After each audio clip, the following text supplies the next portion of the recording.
Last part में हमने देखा कि सीओ की चिंता में जाओ खुद का ख्याल रखना भूल जाता है, जिससे उसकी तबीयत खराब हो जाती है। वहीं दूसरी तरफ सीओ को होश आता है। वो जाओ को इस हालत में देख वैंग से पूछता है इसे क्या हुआ है। तो चलिए यहीं से शुरू करते हैं। वैंग कहता है क्या हुआ है मिस्टर सीओ, आप खुद देख सकते हैं। वैंग दवाइयों के सारे पर्चे लाकर उसके सामने रख देता है और कहता है मिस्टर जाओ ने इन 6 महीनों में दवाइयों को ऐसे खाया है जैसे वो कोई कैंडी खा रहे हों, और 7 से 8 बार उनकी पीठ में चोट लगी है। ये पहली बार नहीं है जो वो इस तरह से बेहोश हुए हों, ये पहले भी हो चुका है। मिस्टर जाओ ने अपनी कंपनी के साथ साथ आपकी कंपनी का भी ख्याल रखा। जब आप कोमा में थे उस टाइम आपके अंकल ने कंपनी के आधे से ज्यादा शेयर होल्डर्स को खरीद लिए। वो आपको शियो फैमिली से बाहर करना चाहते थे। जब मिस्टर जाओ ने उन्हें रोका तो उन लोगों ने मिस्टर जाओ को धमकियां दी कि तुम शियो फैमिली से दूर रहो, नहीं तो तुम्हारे साथ अच्छा नहीं होगा। यहाँ तक कि उन्होंने मिस्टर जाओ को धक्का भी दिया, जिससे उनके पेट में चोट लग गई। सीओ कहता है क्या?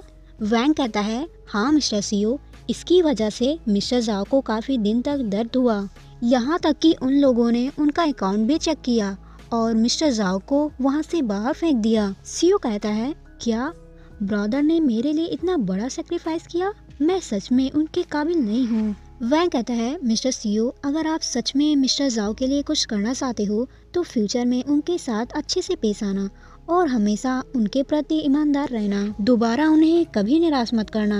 ऐसा कहकर वो वहाँ से चला जाता है। तभी जाओ अंदर आता है। सीओ कहता है ब्रदर आप। वो जाओ को अपने पास बुलाता है। जाओ कहता है क्या हुआ, तुम कुछ कहना चाहते हो? सीओ उसका हाथ पकड़ता है और एक झटके में उसे अपनी तरफ खींचता है, जिससे वो जाकर उसके चेस्ट में टकरा जाता है। शियो उसे हार्ड किस करने लगता है। वो ऐसे कर रहा था जैसे वो कई दिनों से भूखा हो। जाओ अपने हाथों से उसके चेस्ट पर मारने लगता है और अपने आप को उससे दूर करने की कोशिश करता है, लेकिन शियो उसे इतना कसकर पकड़ा था कि वो कुछ नहीं कर पाता। शियो बस उसके गुलाबी होंठों को सक कर रहा था। जब जाओ ये सब करके हार जाता है तो वो भी उसे किस करने लगता है। कुछ टाइम बाद वे दोनों एक दूसरे से अलग होते हैं। सीओ कहता है मैं श्योर नहीं हूँ कि मैं सिर्फ आपसे प्यार करता हूँ, बट ये जरूर कहूँगा कि मैं लाइफ टाइम आपके प्रति ईमानदार रहूँगा।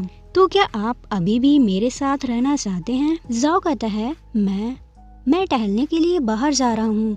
वो वहाँ से जाने लगता है। इधर सीओ कहता है ब्रदर है। वो निराश हो जाता है। जाओ बाहर आता है और अपने आप से कहता है मैं उसे क्या बोलूं। तभी पीछे से आवाज आती है ब्रदर जाओ। वो पीछे मुड़ता है और देखता है कि एक हैंडसम सा लड़का उसके सामने खड़ा है। वो कहता है तुम यहाँ क्यों हो? वो लड़का कहता है मैं चेकअप के लिए आया था। मैंने बालकनी में आपको देखा सो आपसे मिलने चला आया। मैंने सुना मिस्टर सीओ 6 महीने तक कोमा में थे, अब जाके उन्हें होश आया, बट आपको देख के लग रहा है कि आप खुश नहीं हो। क्या कोई और प्रॉब्लम है? इस लड़की का नाम चेनली है जो जाओ जियांग का फ्रेंड है। जाओ कहता है ऐसी कोई बात नहीं है, बस सीओ मुझसे दूसरा चांस मांग रहा था। ऐसा नहीं है कि मैं उससे प्यार नहीं करता, मैं उससे अभी भी उतना ही प्यार करता हूँ जितना पहले करता था, बट मेरी पर्सनालिटी ये है कि मैं एक बार जो बोल देता हूँ उस बात से पीछे नहीं हटता। चेनली उसके कंधे पर अपना हाथ रखता है और कहता है ब्रदर है आप बहुत चालाक हो और इसके साथ ही स्मार्ट भी। जाओ कहता है मैं समझा नहीं।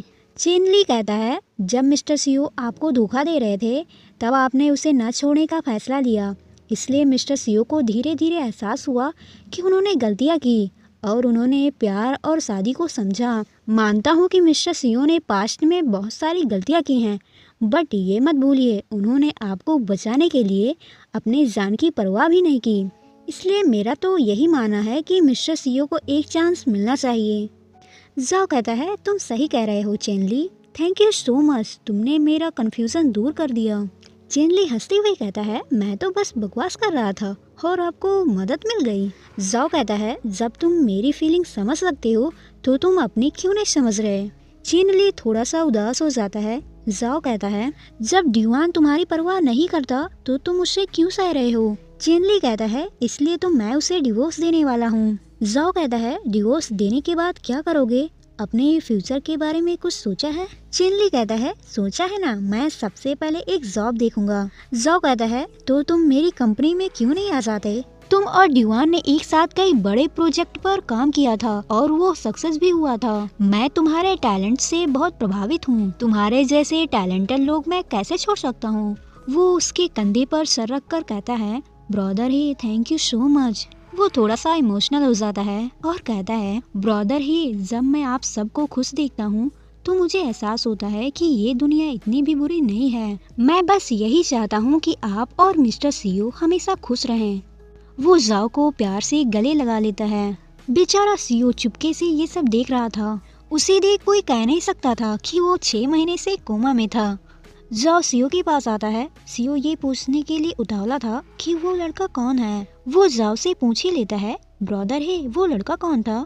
क्या वो आपका फ्रेंड है या फिर बॉयफ्रेंड? जाओ मन में कहता है, ये लड़का कभी नहीं सुधरेगा और उसको चिढ़ाते हुए कहता है, बॉयफ्रेंड। शियो हैरानी से कहता है, क्या? ये सुनकर वो पागलों की तरह हरकतें करने लगता है। जाओ उसे देख हंसने लगता है और कहता है, वो मेरा फ्रेंड है। शियो खुश हो जाता है और कहता है, ब्रदर क्या मेरे पास अभी भी चांस है?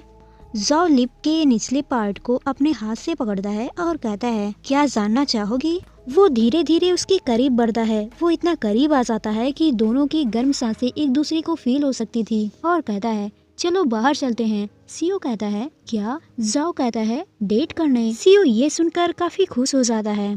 तो गाइस आज के लिए बस इतना ही। मिलते हैं अगली वीडियो में, तब तक के लिए टेक केयर, बाय बाय।